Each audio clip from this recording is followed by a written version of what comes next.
Mullinger's Weekly Ramble. Hello, my friends. It is Wednesday, the 29th of October, 2025, which of course means it is time for episode 72 of Mullinger's Weekly Ramble. This is a rare afternoon recording. I am luckily fully energized, though. I still have the kind of, the 5 a.m. ADHD crazed buzz going on. I've had an amazing week.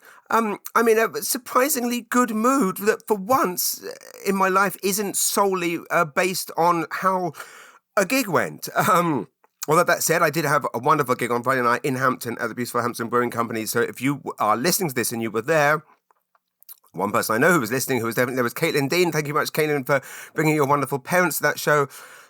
It was one of those absolutely just beautiful shows when everything clicks. Where I'm sure other comedians listening to this, do you ever have these shows where essentially the key to these kind of shows really is kind of not caring? And by that I mean kind of, it's not that you don't care, but you're going up there feeling free and loose. And part of that is the audience, obviously, and what they're giving you. And the audience is giving you a lot, so you feel comfortable in being free and loose. But the venue itself is just magical. And as I often joke about on stage there, it is quite wonderful being, on a stage by a brew, well, the garden of a brewery that makes some of the best beer in the world, and you're between a kind of a parking lot and the woods in rural New Brunswick. There is a certain freedom to that, and it was a freedom that I took full use of on Friday night, feeling comfortable to just riff, say things I would never normally say. The show essentially was added because how many dates have I done of the current tour show? 50 something. I've lost count, but basically I've done. Actually, you know what? I'm gonna fact check this again. I'm not one of these fancy American podcasters with a fact checker to my left or right. I'll tell you how many I've done. I've done 44 performances of this show.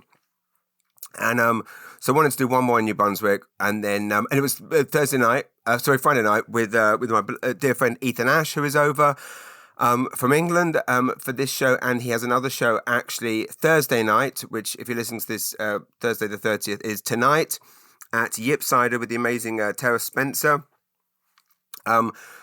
What's my point? My point was I ended up basically doing none of the show and kind of improvising and riffing and testing new stuff, and it was just for me a wonderful electric atmosphere. My dear friend Stacey from Moncton, who was actually at the Friends of Moncton Hospital Foundation show that I did the previous Saturday night, she made a road trip to Hampton.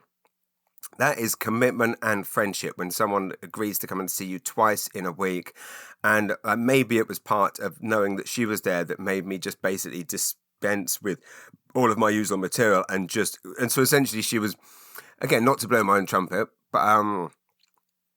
but she was surprised that I came out and did a completely different hour to what she'd seen me do a few days before. Anyway, it was it just felt amazing. I felt so happy and had so much fun afterwards, having just come off, 7 nights on the trot of shows, which meant obviously 7 nights, no beer. So I was able to enjoy a beer after the show because Ethan Ash was kindly driving me home, and just had so much fun. If you've not been on the TikToks or the Instagrams, follow Hampton Brewing Company. The amazing Ashley at Hampton Brewing Company had a fantastic idea for a video which we did together. It was so much fun. Anyway, what's my point? My point is, I'm very happy today, but I'm on a health kick now, having come off that show on Friday. If you listen to this, you know that does everyone else live in this kind of cycle where you kind of do like health kick and then you do the opposite and then you do health kick? I kind of have this where when I'm on the road and or working, I'm completely kind of, live like a monk, other than obviously, eating a lot of Tim Hortons, wraps. I'm completely dry. I, eat very healthy, try to, drinking kind of, herbal teas and so forth. And then when I'm home, not that I can go completely off the rails, but, it's like, I'll enjoy some wine and cheese. Ooh, rock and roll, James. But what's my point? My point is we're now being 47. When I live like that, when I come back and just like enjoy,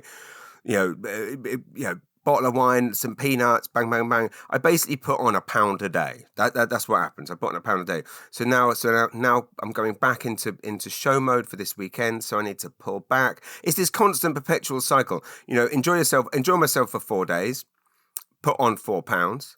Then, like today, I'm going pretty hardcore today. I've been to the YMCA this morning, done my usual 20 lengths, 300 calories on the machine, 200 sit-ups. I'm going to see Tara, my personal trainer, in an hour and a half. So I'm back on the health trainer, and it's a cycle, but it works. Anyway, so let's. I had a most wonderful experience this morning at the YMCA. I'm in the swimming pool, and there's a lovely lady who swims at the same time as me, who we've chatted before. Basically, small world thing. Well, she told me how she and her son, her son lives in England, and this was a few months ago, and her son lives in England, and he was visiting over the summer, and they were going to come and see me at Yip Cider. So very nice, lovely. During the show, I end up talking to him during the show, as I often do. I find out when someone's not from here, start chatting, riffing. Turns out he lives in Streatham, which is very near where I used to live in Tooting. Banter, improv, crowd work, etc. Then the most incredible thing happens, and I mean, again, sums up what I'm always talking about, small worlds. It transpires that Matthew, the son in question of my YMCA friend, is the teacher of our friends Claire and John, who live in London. He is Teddy's teacher. Teddy's brother Alexander is my is me and Pam's godson. Teddy is my dear friend, and it transpires that he's his teacher. I mean, so completely, and I can't remember how this came up. I think it came up, that's right, because my friend John Scifano is picking up Teddy from school. It comes up, we've just come back from St. John, blah, blah, blah. Anyway, they kind of realise, oh my goodness, the comedian that Matthew went to see is the same guy that John was visiting when he came to St. John. Anyway, this morning, she tells me in the pool that Teddy is always badgering Matthew at school, saying, can you please show me Uncle James on video? Show me some Uncle James videos. And Matthew, Teddy's teacher's like, I my YMCA friend's son is like, no, I really can't. I can't do that here in a school. And Teddy responded, well, I know he says bad words. Anyway, I should say, happy birthday, John, for yesterday. This time a year ago, you were here at my house when we were watching, I believe we spent your birthday watching Roy Chubby Brown videos. Anyway, already 5 different... last night I went to see Regretting You at the Cineplex. Regretting You is the second film adaptation of a Colleen Hoover book. Now, many of you know... Do you know Colleen Hoover? She's a global literary phenomenon, which, again, some literature purists might balk at my reference to her as literary, and I would call those people snobs. Colleen Hoover is officially one of the best-selling authors in the world. She writes, they're essentially romance novels, or I guess that's the polite way. I guess you could you call her a millennial and Gen X Danielle Steele? Would that be an acceptable? She doesn't churn them out quite as frequently. She is, of course, famously the author of the book It Ends With Us, which was the film that Blake Lively, which of course the film itself, people forget, was actually a very good film. I thought, and I love Colleen Hoover's books, the pure escapism. Last night at the cinema, it was quite a magical thing. It was my wife and I. For us, it was magical. It was our date night, which we don't get to do enough. I'm feeling very proud of myself, of us this week. That normally when I'm on the road or I'm away or even if I'm here, but I've got gigs night after night after night, we always say to each other, we need to, when we're here together, next time that we're both at home alone and I'm not working, I'm not home alone, but next time we're home and I'm not working, we need to enjoy ourselves and do fun things. So last night we did, nice meal, some wine, went to see Regretting You. Beautiful being in the Cineplex on a Tuesday night because it was absolutely, the parking lot was jammed. Obviously Tuesday night is cheap night, but Regretting You, I think it's fair to say I was one of the only men in the cinema. It was definitely girls' night out. I'm a girl, right? So that's it's my bone. Well, I say that there was a couple of other. I was probably the only straight man in there. Anyway, the film has got middling to negative-ish reviews from people. It's kind of elevated Hallmark would be again, and I don't mean that in any way disparagingly. Absolutely loved it.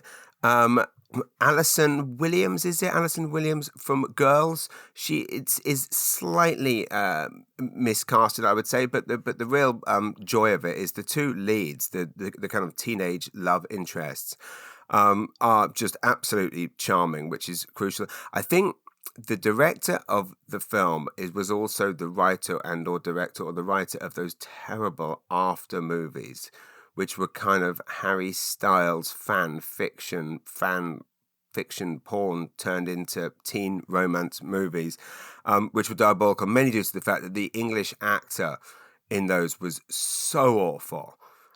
Whereas the great thing with these two leads is they're absolutely delightful, and it was pure delightful escapism. And I was basically sat in the cinema, and for once my ADHD brain shut down. I didn't have 300 other thoughts going through my head. I was completely relaxed on a date with my wife, and you know what, those moments are really to be cherished. Anytime that I don't know about anyone else,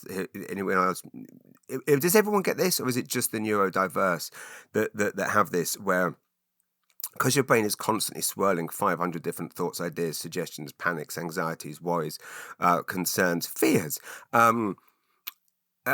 When you can have, and generally for me, the only time I ever do fully switch off, or I'm focused on one job, is either writing an article in hyperfocus, but even then I get distracted because, again, sitting in my office, I'm surrounded with things that distract me, which is why, as I've mentioned before, I often write at the Kennebecasis Valley Library, which incidentally I was at the Kennebecasis Valley Library on Saturday.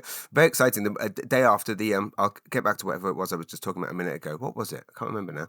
What was I talking about? Oh yes, well, we're getting you. So anyway, the cinema was packed, and yeah, I was completely engrossed. And I was sitting there thinking, wow, this is just like when I went to the movies as a kid, where I'm completely engrossed, and I don't want this to end. And one thing I will say is one of my favourite Colleen Hoover books was actually interestingly lent to me by my friend Claire Scafano, who I was just talking about, the mother of Teddy. Heartbones is one of my favourites. It's wonderful. I think mainly I love it because in it a girl moves to live in a place which is essentially a peninsula, and she has to get a ferry boat there. So you know me with ferry boats, I'm a sucker for them.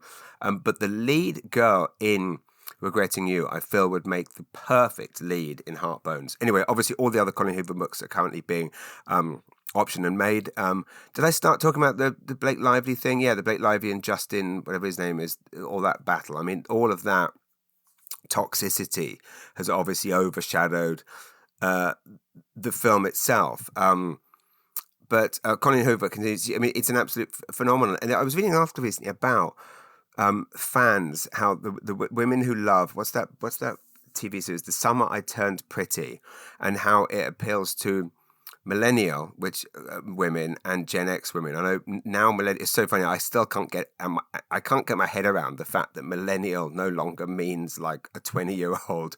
Like I think I mentioned this other week that my son made me feel very old by referring to me as, he said, the problem with you millennials, meaning you old people.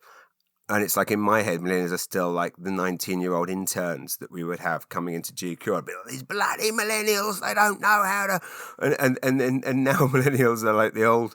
Well, actually, I had this with I realised, of course, that millennial is no longer young.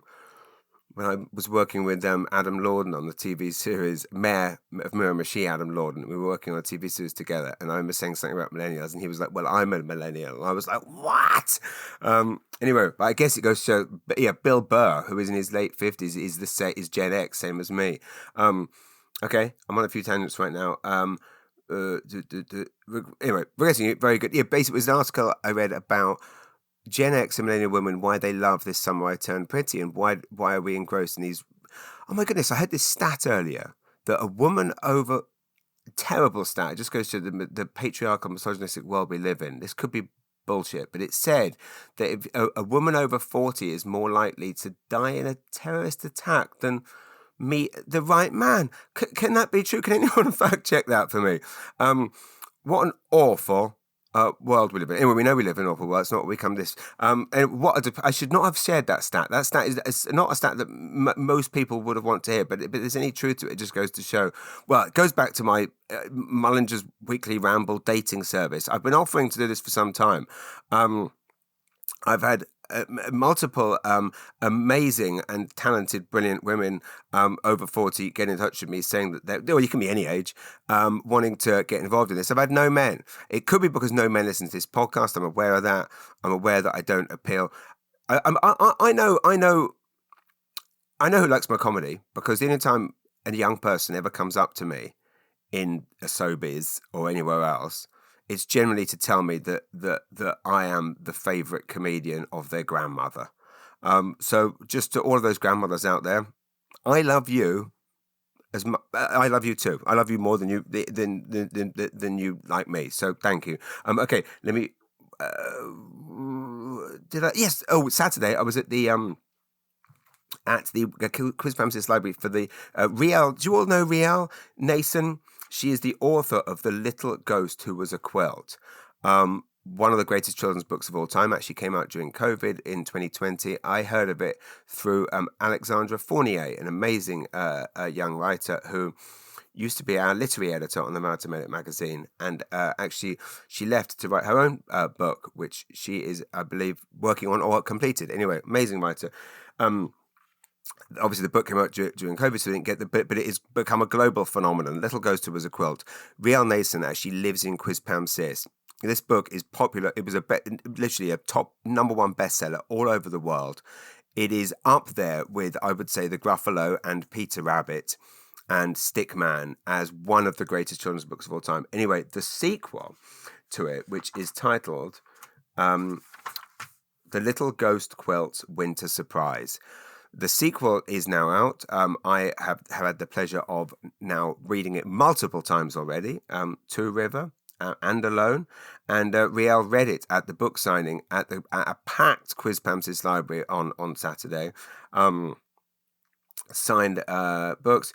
A truly amazing author. Anyway, go online. But local Quispamsis author, an avid quilter, played a wonderful game in the library of Quilt or Ghost Quilt. Who knew a game with that name could be so fun? She and her lovely daughter would hold up a quilt, like rolled up, and then the audience would have to guess whether it's a quilt or ghost quilt. And if you've not seen the book, you will not realize how cute a ghost quilt looks. Anyway, if you haven't read the first one, read it. The Little Ghost Who Was a Quilt, and then the sequel, Little Ghost Quilt Winter Surprise, is out now.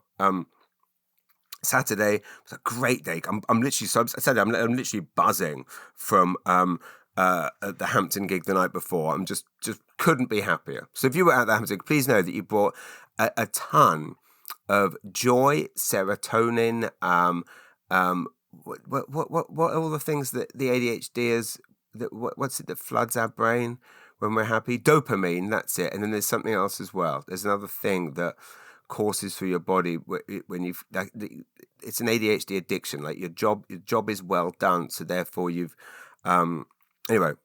Basically you have real contentment. So my son Hunter went off to Hampton. He's doing the hockey ref clinics to be a ref. We walked the dog. My wife went for a pedicure. I went to the book signing, and then that night my wife was out at a party. I had a gig, a quick virtual. But what else did I watch? What else did I watch the weekend? Oh, the Toxic Avenger remake. Many of you will know that I love Troma's Toxic Avenger. For those of you that don't know, Troma Entertainment, it's Lloyd Kaufman's film company. They are renowned for movies such as Chopper Chicks in Zombie Town, A Nymphoid Barbarian in Dinosaur Hell. Some of the ones you might... The Cannibal the Musical, they were the first distributor of that, which is Matt Stone and Trey Parker's first movie. So they're responsible for actually giving the first... They gave a lot of famous people their first gig. I guess most famously is James Gunn, the creator of Guardians of the Galaxy, and obviously now, the director of Guardians of the Galaxy, now the director of Superman, now obviously, the king of DC. he got his start writing Tromeo and Juliet for Lloyd Kaufman. Interestingly, I first met Lloyd Kaufman at the Tromeo and Juliet movie premiere, and I believe 1997. There's a video of me interviewing him in the Prince Charles Cinema in my first ever interview with someone, and it's my hero Lloyd Kaufman. Right behind me, I'm looking actually at the original cinema poster for the Toxic Avenger. Macon Blair, the filmmaker, did a remake of the Toxic Avenger with Peter Dinklage as the Toxic Avenger. It also has Kevin Bacon in it. Also interesting, I did not know this. It has the British comedian Julia Davis in it. I've been so excited to see it. It got great reviews when it first premiered at Fantasia, the horror sci-fi film festival in Montreal 2 years ago. By the way, I'm not looking at anything. All of these stats and facts are literally on my brain. Does it sound like I'm reading anything out? Because I'm not. Just by the way, sometimes you probably tell when I am. There's sometimes when I do script things that I need to say to do with sponsorships and so forth. But generally, all of these insane, ridiculous, pointless facts I have on the tip of my tongue. Toxic Avenger, the original one, came out in 1984. It was a huge hit on VHS. I was very young when it came out. It had this beautiful embossed cover. On the British video shelves. If you want to see it, let me know. I've got pictures of it. In my room here, I have, no joke, about 20 copies of The Toxic Avenger on VHS. I've got all of them. Polish, Russian, Chinese, you name it. Got 5 different American ones, a couple of Canadian ones, a few different British ones. Would you believe, this is a true story, I invited Kate Winslet to come to the premiere of Chopper Chicks in Zombie Town. And I have the letter from Kate Winslet declining or saying she's sorry, she was busy, interestingly, in LA chasing a job, which turned out to be Titanic. Have I told you this story before? It's in my next book. Anyway, Toxic Avenger remake was made.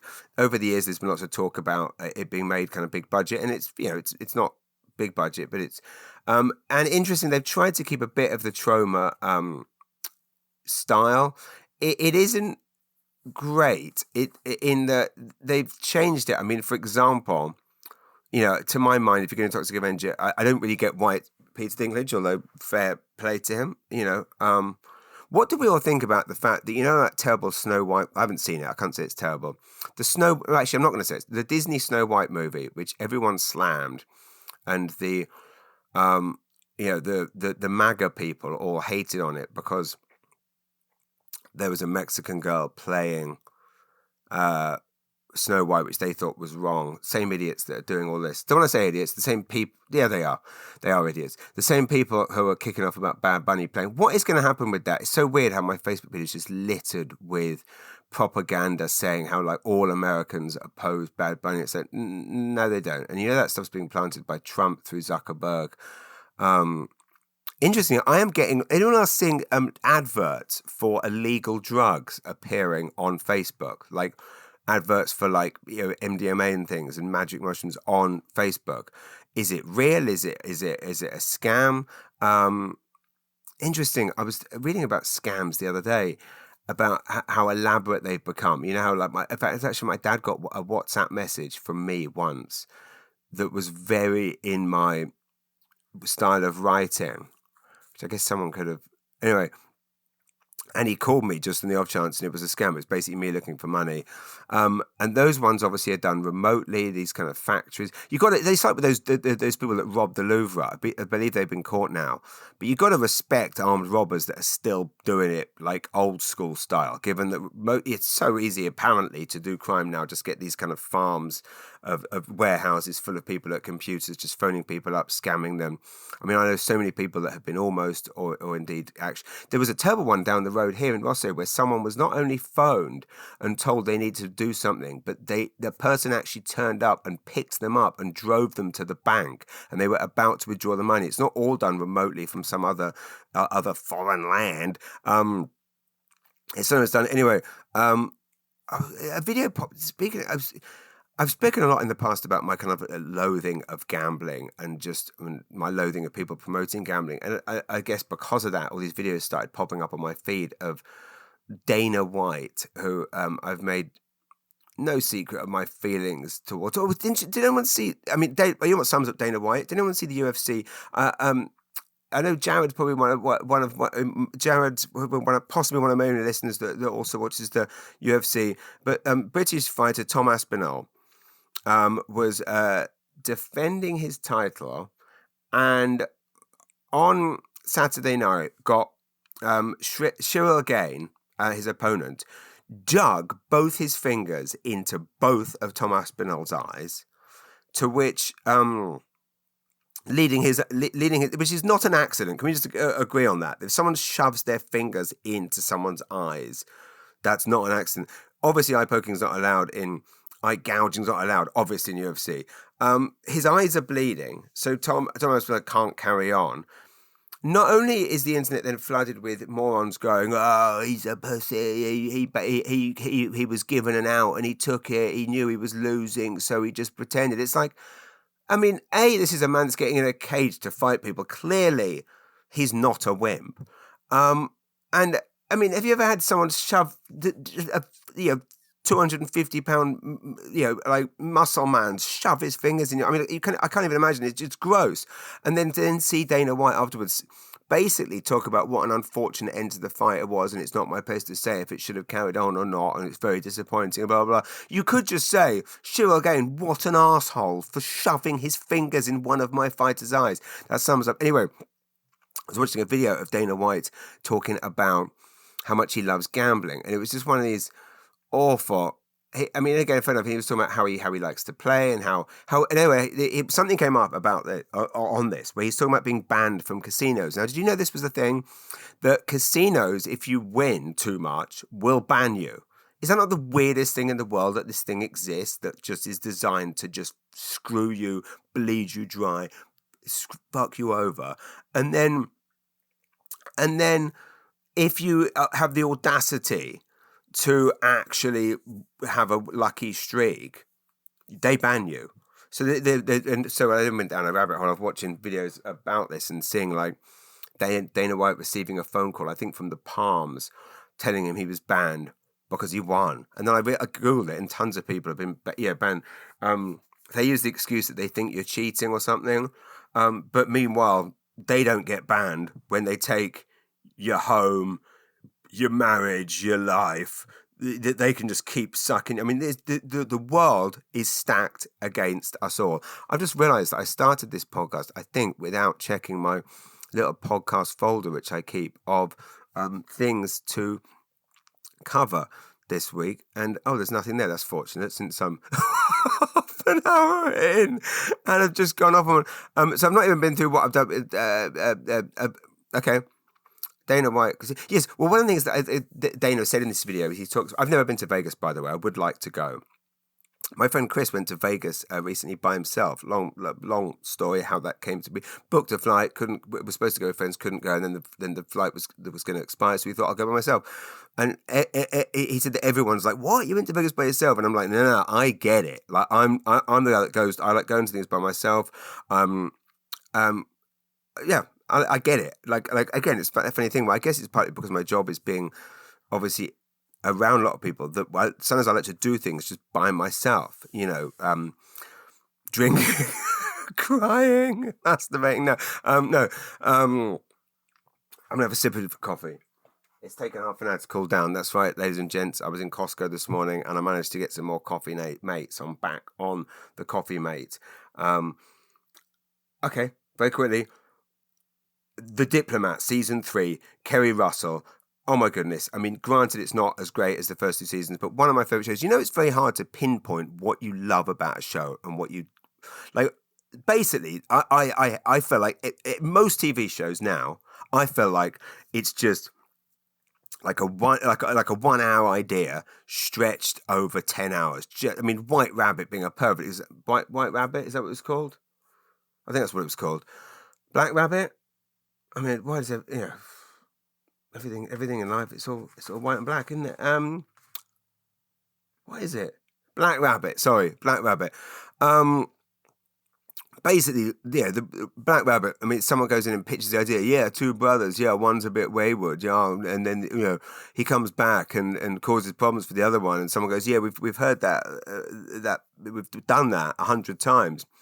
That sounds like a pretty shoddy 100-minute movie. I've got an idea.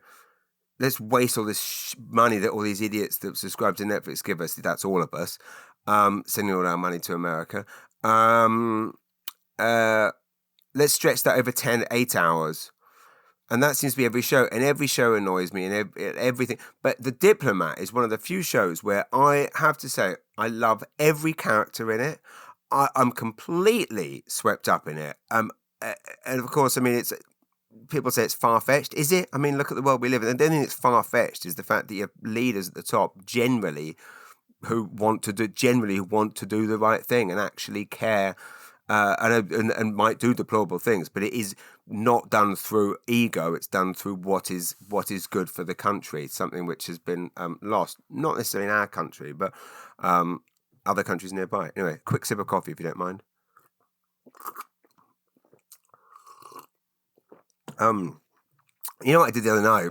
I also watched John Travolta's Perfect. I think I've talked about this in the podcast before. I highly recommend it. It's one of my favourite movies. It came out in 1985. I think I bought it at a film fair in a basement. Well, it's a nightclub, actually. It was a Saturday morning film fair. My dad and I took the train with my neighbour who lived 2 doors down on Belmont Drive in Maidenhead. His name was John Bell. We took the train from Maidenhead to Paddington, then took the tube to Camden. Actually, maybe we took the bus. Doesn't matter. Really not neither here nor there. It was 30 years ago. It was more. 35 years ago. We were about 10, 11. And so it would have been about 4 years after the film came out. My dad kindly bought me and John the video on VHS. Probably cost about £5. I would say 100% Perfect is the movie that made me want to work in magazines. In the movie, John Travolta plays a journalist who writes obituaries for a newspaper, then gets a job at Rolling Stone. Jan Wenner, the actual editor, founder of Rolling Stone, plays the editor in it.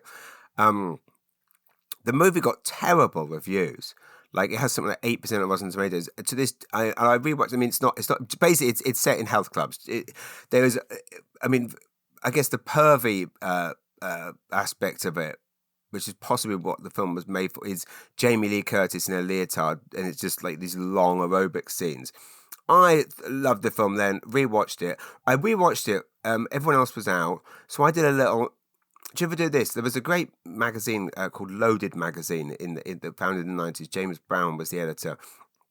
Lots of the people I worked with at GQ worked on Loaded. It was like one of the most exciting magazine launches in history, kind of like when Rolling Stone launched, like when Interview launched Andy Warhol's magazine. And Loaded, it was kind of men being men, but not in a misogynistic way. And but there were some boobs in it. But basically, it was about celebrating drinking and football and that kind of thing, but in a non-toxic way, should we say. In a charming way, if such a thing. Anyway, this thing called, they would do like Crisp World Cup, i.e. crisps and chips. So it'd be like, what's the best crisp? And they would all have taste tests, and it'd be World Cup chocolate bar. Me and my son sometimes do this when we're on the road. We did World Cup Ringalos. What are the best barbecue Ringalos? Is it the old Dutch ones? Is it the other ones? Is it the hoops? Is it hula hoops? You get the drill. So I did a World Cup New Brunswick beer Sunday night. I had interestingly, last Wednesday after I spoke to you, I went to see my personal trainer Tara, and then immediately after that went to see Kate Milbury and Charisse Letson, two amazing fearless pioneers of this province. They were having a Milbury marketing mixer event at Drifter Brew, which is where the Barrel's Head used to be. Dan, the owner, has got a genuine, authentic, Italian stone-baked pizza oven in there. The beer is delicious, the interior is delicious, and we're going to be working on some things together.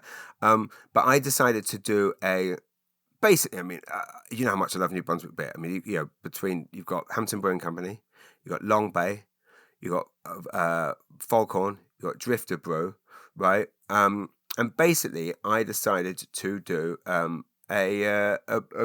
beer World Cup. I was basically enjoying one from Foghorn with the old Winchester, proper British pint, a gorgeous lager from Long Bay, which is one of those small batch ones, limited edition. I think it's, what do they call it? The exclusive small batch. Anyway, I think it's the same lager that they did with the Operation Feed St. John.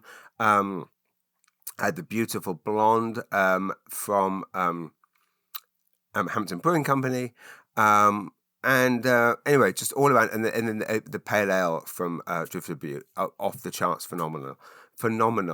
I think I also had an IPA from Hampton. Anyway, wonderful evening, just me and like half a dozen different beers from all New Brunswick breweries.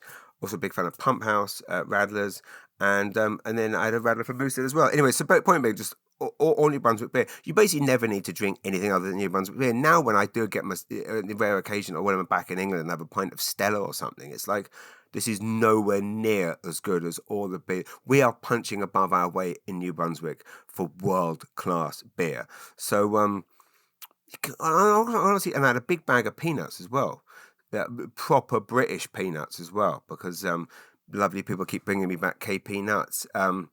And then also John and Philomena, a beautiful couple from Ontario that came to the Cape Breton Comedy Festival, brought me a massive bag of my favourite dill pickle peanuts. Anyway, why am I banging on about peanuts? What's my point? Okay, I'll quickly whiz through so The Diplomat, great. Hal and Kate and all the characters in it, just absolutely love. And it just, so my point is this is a show when accompanied by multiple cans of New Brunswick beer, just a dream. Also watched in floods of tears John Candy, I Like Me, the documentary by Ryan Reynolds, absolutely beautifully done. Dan Aykroyd's speech from the funeral really will restore your faith in humanity through and through. And just the existence of John Candy. Now, one thing, the existence of John Candy is enough to make you feel like the world's a good place. The fact that someone like him existed.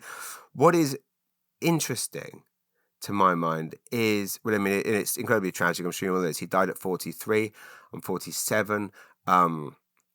Macaulay Culkin is delightful in it. It talks about how nice John was to him when he was a kid and how he looked out for him when no one else did.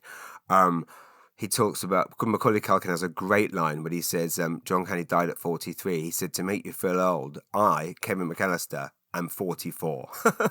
Brilliant. What's interesting with John Candy is, we all remember the classics, obviously. Uncle Buck, Planes, Trains and Automobiles. I like some of the lesser loved ones, like Summer Rental, a big fan of. I loved Who's Harry Crumb. I remember I was working in W.H. Smith's, I think, when that came out on VHS, and I remember buying it with my staff discount. Anyway, my point on John Candy is, it's interesting how these legends, when they're gone, we forget what beasts everyone was to them. Like Robin Williams now is remembered as one of the greatest comedy actors and comedians of all time. Do you remember when Robin Williams was alive? He was a punchline for shitty movies. Like, everyone was an absolute jerk about things like Patch Adams and obviously, Mrs. Doubtfire was always recognised. It was basically like, he's flop after flop. And then sure enough, with John Candy, it was the same thing. People just making, obviously, it's deplorable seeing how awful people were to him about his weight. I'd like to think the world isn't like that now, but I think the world is still, unfortunately, prejudiced in that way, just possibly less overtly. But it is horrible just seeing all these hosts after hosts. It's like when you watch the footage from the 90s of how misogynistic and just filthy, perverted, dirty animals people like Letterman were, and Leno, and then seeing the host being so kind of offensive in commenting on another person's body, and it's very interesting seeing Bill Murray talk about how uncomfortable certain things in Stripes made John Candy. Anyway, it's interesting. You forget the fact that when John Candy was alive, there's people saying like, he's making one turkey after another, and and then winning awards like those Razzie Awards, and you just think to yourself. And now when you look back, you go, that's horrible. Why was everyone such a shit to John Candy and about making a couple of films that they didn't think were good enough? I mean, seriously, like, what is wrong? Why can't we just be nice to people when they're alive? And of course, I mean, that was the critics back then. Now, of course, it's just people everywhere on social media being negative. There's an interesting thing I read or saw somewhere about Matt McClusker, who I talked about him last week, his special on Netflix, which was called A Humble Offering, which is an hour of no frills stand up. Very good. Odd ending. Well, I say that. Brilliant opening, brilliant ending in terms, not the stand up, but he has a sequence, which interestingly, I heard him talk on We Might Be Drunk podcast, saying that he would actually had to. The opening is it's basically a brilliant POV shot of him running to and then leaving the venue, but really high concept action movie type stuff. And they had insurance wouldn't let him do it. Someone else had to do it, and then he asked to have a go, and then actually cut his head right before filming. And apparently they had to use makeup to cover up his head. I mean, mad story. It's anyway. What's my point? Yeah, him and his best mate Shane Gillis. They have a podcast called Matt and Shane's Secret Podcast, I think, and apparently they talk about how they kind of doing that thing I really actually kind of hate. Well, there's two things I hate most on American comedian podcasts. There's comedians complaining about the comedy grind, but also comedians complaining about them not being recognized for being the geniuses they are. It's like, get over yourselves. You're not curing cancer. You're not saving lives. You're not even helping. You're not. They talk about what they do like it's some secret magical thing. It's not. Anyone can do stand. Anyone that gets on the stage is willing to put in the work can do it. You're not special. But in this, Shane Gillis said, I've been stricken down with the melancholy, dude. I went for a walk the other day. I was going through it. I don't have anyone to talk to about this stuff. McCusker replied, well, he's basically talking about how going online, he's like, I see everyone saying I fucking stink. I got a message the other day from a lady just going, hey, do you know, me and my boyfriend watched the special. It sucks so bad. I hate it. And of course, it's interesting because you see these people who reached huge success, Netflix specials, selling out arenas, and they're still feeling that kind of down, which, is that actually just ego? Like, is it actually pathetic ego, wanting everyone to worship you all the time? I don't know. I mean, when I see, as someone with no success, when I see people slagging me or dissing, under a comment under a video going, this is not funny, it's the least funny shit ever, it really doesn't bother me. If anything, I take it as something of a compliment, because I'm like, wow, I must be doing something right obviously the compliments make me feel amazing and give me that wash of happiness and joy and sense of satisfaction and pride, and it does make me happy. Every time one of you kindly messages or leaves a review on my Facebook page makes me so happy. But I don't get upset by the rude comments now. I used to, but now I see it as just a sign, essentially, of, I see it somewhat of a sign of success when you're like, wow, if people are bothering to shit on you, you must be doing something right. Like if they're wasting their time, they're taking time out of their precious day to tell you that your comedy is shit. Then, speaking of, I want to say thank you to Paul. I was having a bad day last week, and I went into AMBL, and Paul at AMBL in Rosse, it says to me, he says, oh no, I talked about this last week. I'm not going to say this again. Thank you, Paul. I've now mentioned the story about the top 5 in Canada thing. He mentioned his friend Stephanie Steves in Calgary was pictured with me. Stephanie, reach out. I have a question for you. So what else did I talk about last week? I talked about, obviously, Fredericton. Well, both the combination of the Fredericton Performing Arts Centre arriving and, of course, the Beaver Book now being with Bernard Doucette at the helm. It's big times in Fredericton.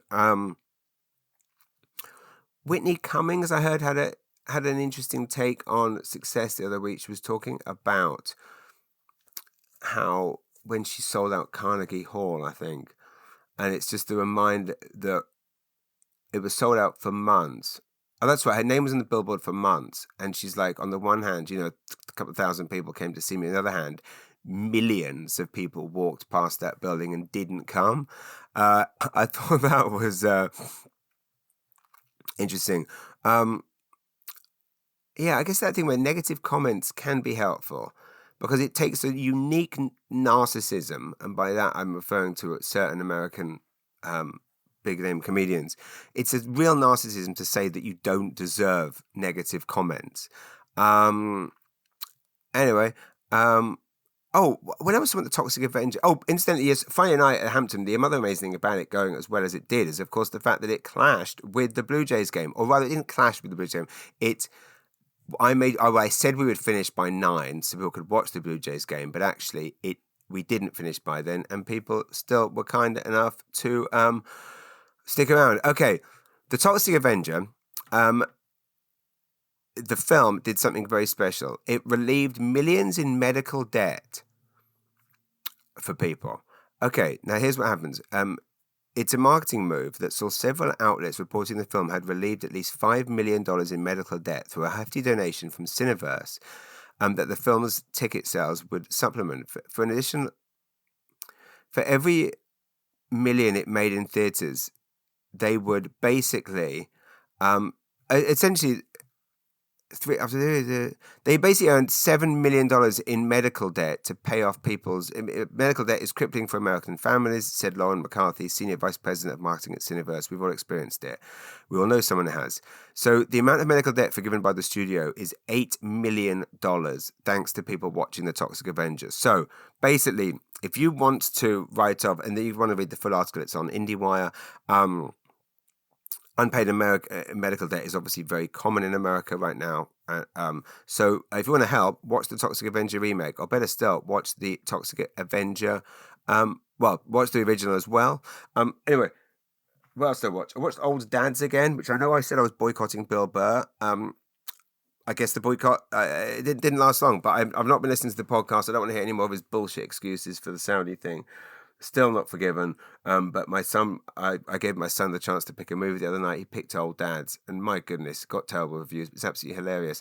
Interesting about reviews, isn't it? How, what do they mean? It's interesting how Metacritic and Rotten Tomatoes, how the percentages add up so very different. Here's one for you. A House of Dynamite, the new Catherine Bigelow movie. We started to watch that last night when we got in from watching the Colleen Hoover movie. Now, the House of Dynamite at first, when we're watching it, I'm like, this is odd, because why are they using all this lingo? I know they're trying to make it authentic and real, but they're using lingo that no one understands. So it's like, do the AP 567, do the 145, you do this AB, and you're like, we don't know what that means. I mean, and then maybe someone that's watching it in the business, it's weird because anytime you create something that is about an industry, those people will pick up the fact that it's not real. It's why you should never make a movie about the world of magazines or journalism. That's why that movie Perfect got such bad reviews, because everyone's like, it's not really like that, it's not like that. And that's what happened to us with Comedian's Guide to Survival. There was lots wrong with the movie, but one of the main critical complaints, along with the fact that, I'm a wanker and it's not funny, were that the journalist is in a limo. I've never been in a limo, and it was like, okay. And I had been. I did go in limos occasionally when I worked for a mag. So, but everyone kicked off about it. If you want to see that film, just message me. I'll send it to you. It's the film based on my early years in comedy. You know what I met on a Friday night in Hampton was an amazing filmmaker who is from St. Andrews, but now then lived in New York for like 20 years, at the top of the film industry game, like works with all massive names, and then moved to Hampton 2 years ago. Vanessa King is her name. She's doing amazing things. Google her. Amazing films, getting film and television projects off the ground. Really, really wonderful, inspiring, intelligent, amazing person. Also, and thank you to everyone that came out Thursday night to the Romero House fundraiser, the annual Roaring for the Romero House. Thank you, Julie Tower, for working your backside off to make that happen at beautiful Lily Lake. Lily Lake Pavilion was an absolute hotspot in the 60s and 70s. Like so many people. It used to be the place that bands would go and play. Lots of people in the city had their first date there. But what I'm trying to say is, if you grew up in St. John, your chances are, I'm not going to make that joke. I made it on Thursday night, and it shocked them a bit, and I was about to make it on a podcast that some people listen to in the car with their families. So I'm not going to make that joke. If you want to hear the joke, message me after, but it involves hand jobs. Okay. I'm going to try and keep this one short today. That's everything that So Romero House, a great time. Hampton, a great time. Other shows, thank you.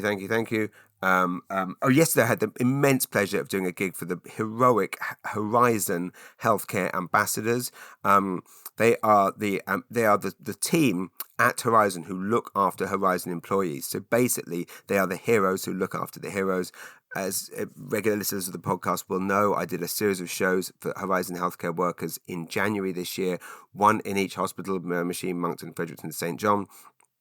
Yesterday, I had the pleasure of performing for the people who are responsible for the mental and physical and all-round well-being of everyone at Horizon, and it was performed virtually, so it felt like good old COVID times. Thank you, Sarah and Christy and Amanda, for thinking of me for this. It was an absolute honour to speak to. I'm in awe of healthcare workers. I think, my heroes in life are healthcare workers and teachers, and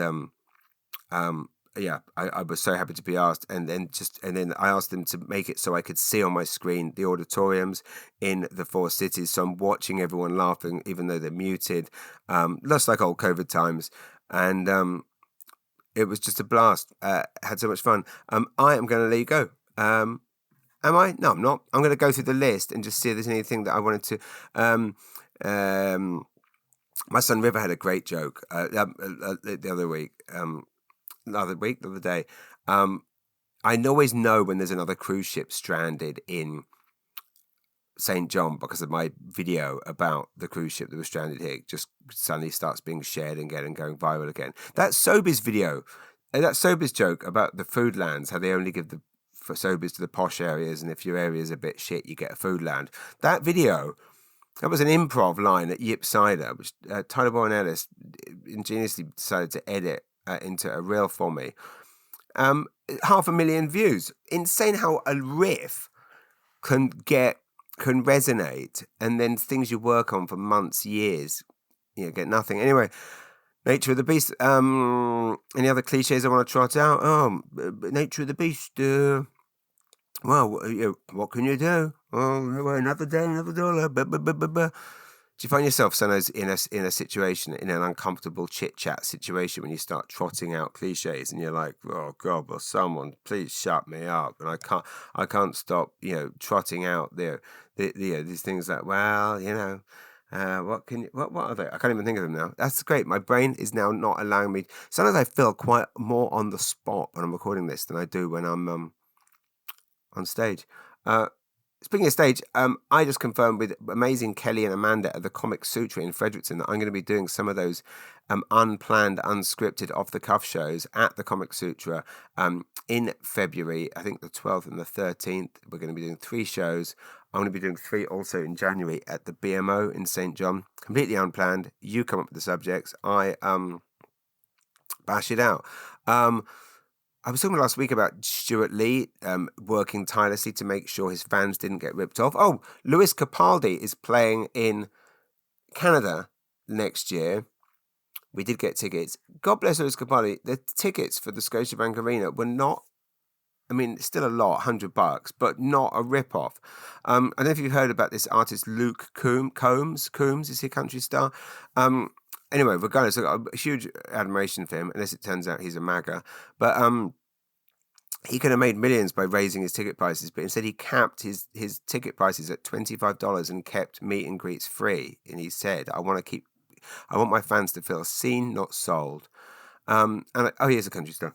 It was interesting seeing Stuart Lee talk about this. So Stuart Lee only works with venues that won't screw fans over, and just how shitty it is. The fact that the likes of Oasis and I guess to some extent Coldplay and indeed NHL just briefing their ticket people to screw us all over. Oh, someone sent me a message last week that I should visit a page called New Brunswick. It's just called New Brunswick. It's based out of New Brunswick, New Jersey. But of course, people from New Brunswick, Canada have joined the page thinking they're talking about the province, and it's causing lots of confusion. I cannot wait to read that. So I will read some of those next week. So please send me your messages, jamesmanager@gmail.com. Tell me how you compartmentalize things in your head, or does your head automatically allow you to focus on one job at a time? I'm interested in your coping mechanisms. I'm interested in your hot takes as well. Hit me with any controversial views you might have. Not obviously, I don't want to hear immigrants out, anything like that. I don't want to hear, I don't want to hear that you want gay marriage banned. I don't want to hear those kind of hot takes. I want to hear hot takes of like, maybe there's a film that you love that everyone else thinks is shit. Oh, yes, what I was going to say about the Catherine Bigelow film, House of Dynamite. I saw it on there and it kind of started it and it seemed a bit junk, it seemed a bit, I don't know, boring. And then I go online and the critic reviews are glowing, and the Google reviews, which you don't know if it's real people or if it's, in this case, I think it's annoyed the current government. So possibly they have posted, through their besties. This is the worst thing about all these Googles and Apples and YouTubes and Facebooks and Meta and all and Twitters and all this, all being in bed with Trump, all fingering him at the same time, is that if he says, I want 1,000 bad comments on something, they can do it. But anyway, there's millions of bad reviews, which generally when there's millions of bad reviews on something like Snow White, it's because MAGA have decided that something's too woke for them. And by that, they mean, there's happens to be a character of color in the film, or someone happens to be gay in it. Then they decide that they hate it for that reason. But some of the reviews I did read it was like, this feels like AI, feels like ChatGPT. The acting's a bit stilted. It feels like an episode of 24 with all the interesting bits taken out. Anyway, I haven't finished it yet because I fell asleep. But again, you don't come to Mullinger's Weekly Ramble for informed, detailed film reviews, do you? You come to Mullinger's Weekly Ramble because you want reviews that involve me saying that I haven't actually watched something because I fell asleep during it. Anyway, I'm sure it's very good because Catherine Bigelow is an incredible filmmaker. It was just very interesting for me to see that kind of huge gulf of difference between people loving and hating something, which I guess is the world we live in. With that in mind, thank you all very much for listening. I saw my friend Stephen Tobias on Monday. We met at Pickeroons for a proper little catch-up and chat, something we should never get to do enough of. And I guess that's the important thing to do when you have friends and people that you admire and love, who you work with frequently. Once in a while, it is truly joyful just to sit and chit-chat with them, which I don't know about you. Being self-employed, I rarely get to do that. Anyway, thanks to everyone who's come out to. I'm going to be performing at all of the NBCC campuses next week. Then the following week at the Algonquin. Then it's the Rossayur. By the way, the best day, the best Christmas family event of the season is happening on Sunday the 16th of November. The Rossayur. Tickets are at maritimeedit.com. It's going to be the biggest and best one yet. Please do tell your friends. Every single cent goes to the St. John Regional Hospital Foundation and specifically goes to paying for a nurse's higher education. So please tell your friends. The following week, I'm going to Kelowna, flying to Kelowna to perform in Oliver, then Lake Country, then Summerland, then Kamloops. I am currently booking next year's tour shows. I should point out there are shows confirming lots of shows all the time. I've got Charlottetown, I've got Oxford, Nova Scotia, I've got obviously Halifax. I'm definitely going to finally do Vancouver Island, guaranteed next year. Also desperate to do a show in a theatre. If anyone can recommend a small 200 to 300 seater theatre in Winnipeg, equally a small 200 seater theatre in Edmonton. I'm hoping to do Calgary Yuck Yucks as well. Plus, I'm desperate to do a show in Saskatchewan, so if anyone can help with any of those things, please let me know. Anyway, thank you all so much for listening.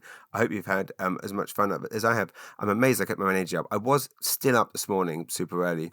Pam and my sons went to the gym at like 5:30 a.m. and I started working then. Since then, I've had 3 showers now. I think I have, and I'll be having another shower after the gym. Anyway, I've got to go to the gym. My dear friend Andrew Armstrong, I will see you in 10 minutes. My friend Tara, I'll see you in 10 minutes. Frank, I'll see you in 10 minutes. And all of you listening, I will see you all very, very soon. Love you all very much. Thanks for listening. I've been James Mullinger. This has been Mullinger's Weekly Ramble, produced by the beautiful people at Podstarter, who I adore and love so much. Thank you all very much. Yeah, I think that's it. Don't let anyone eye poke you. Don't let anyone ban you from a casino. Better still, don't go to a casino. Oh, this was the joke that we ever made about the cruise ships. We were laughing about the cruise ships that get stranded in St. John and how people were stuck in St. John, and some people were online complaining about being stuck in St. John, having not actually been, they hadn't heard of St. John before, they didn't know they were, anyway, he's joking, just to be clear, but he said, these people should not be complaining. We're stuck in St. John for our entire childhood. Good joke. He's learning from, well, not the best, he's learning from whatever. Okay, see you later. Goodbye. Thanks for listening.